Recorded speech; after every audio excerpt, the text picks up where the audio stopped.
안녕하세요. 사도행전 2024의 이정규 목사입니다.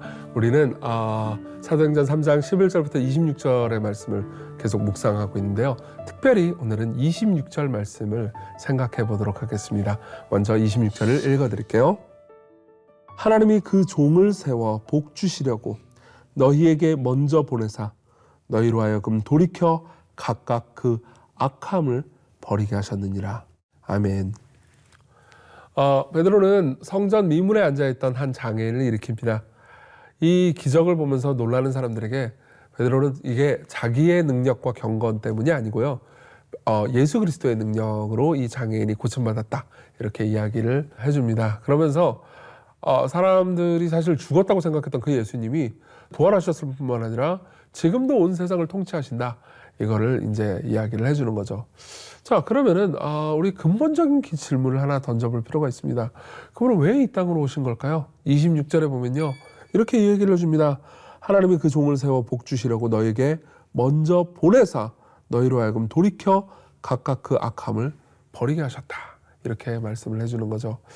예수께서 오신 이유를 이 본문을 통해서요, 두 가지로 좀 생각을 해볼 수 있을 것 같아요. 첫 번째로는요, 우리가 악함을 버리도록 하시기 위해 이 땅에 오셨다. 이걸 생각해 볼 수 있습니다. 예전에요, 제가 뉴욕에서 목회하셨던 팀 켈러 목사님의 설교를 듣다가요, 참 제가 재미있었던 한 예화를 들었습니다. 그걸 좀 소개를 해드릴게요. 팀 켈러 목사님이 40대 젊은 시절에요, 그러니까 신학교 교수님이셨어요. 필라델피아 교회 지역에서 살고 있었죠.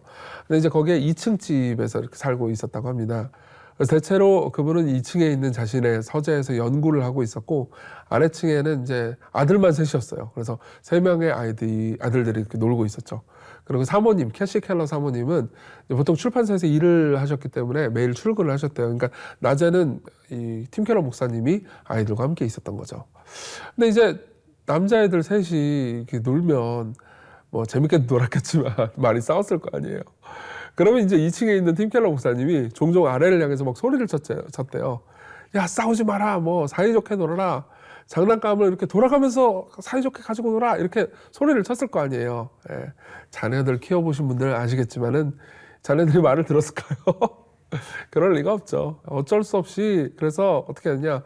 팀 켈러 목사님의 말은요, 육신이 되었어야 했습니다. 무슨 말이죠? 더 이상 2층에서 소리만 질러대는 게 아니고 1층으로 팀 켈러 목사님이 내려와야 했죠. 그래서 이 3명의 아들들의 악함을 그치고 버리게 했어야 했습니다. 자, 이게 바로 예수 그리스도께서 이 땅에 오신 크리스마스의 이유입니다. 예수께서는요, 하늘에서 선지자들만 보내거나 뭐 천사들만 보내가지고 말만 하실 수가 없으셨습니다. 예. 뭐 말해봤자 인간들은 안 들으니까요. 구약 성경에 있는 수많은 말씀들을 듣고 인간들이 근본적으로 변화된 게 아니었어요. 예수 그리스도께서는요, 인간을 구원하시기 위해서 말씀이 육신이 되셔야 했습니다. 우리의 악함을 고치시기 위해서요. 두 번째로는요, 예수께서는 우리에게 복 주기 위해서 이 땅에 오셨습니다. 본문에서 말하는 이 복 있잖아요. 이 복은 문맥상, 그리고 항상 하나님과의 깊은 교제를 가리킵니다. 저번에도 이야기를 했었는데요. 예수 그리스도가 하나님의 궁극적인 말이다, 궁극적인 계시다. 그렇기 때문에 그분을 알아야 하나님을 진정으로 알 수 있다. 이렇게 이야기를 했잖아요. 그래서 예수님을 통해서 하나님을 아는 것, 이게 참된 복입니다. 여러분, 대부분의 교회에서 축도를 이제 들으면서 예배를 마칠 거예요. 축도를 이제 여러 본문을 쓰지만 제일 유명한 본문은 고린도후서 13장 13절이잖아요. 그 축도는 뭡니까? 복을 막 선포하는 거란 말입니다. 근데 그 복이 어떤 내용이죠?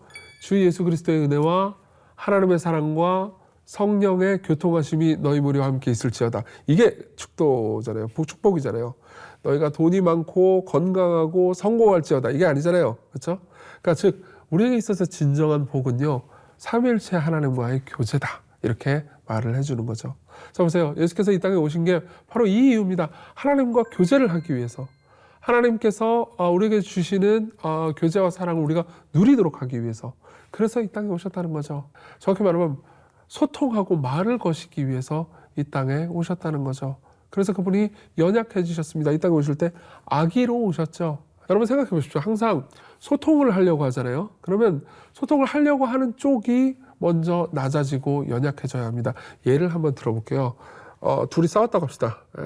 둘이 싸웠는데 싸우면 둘 다 이제 서로 말 걸기 싫단 말이에요. 근데 내가 저 사람을 싸웠지만 먼저 더 사랑해요. 그래서 저 사람과 소통하고 싶습니다. 그럼 어떻게 하죠? 내가 자존심 버려야 되잖아요. 내가 낮아져야 됩니다. 내가 연약해져서 먼저 말을 걸어야 하죠. 그래야 소통이 그다음부터 시작이 되잖아요.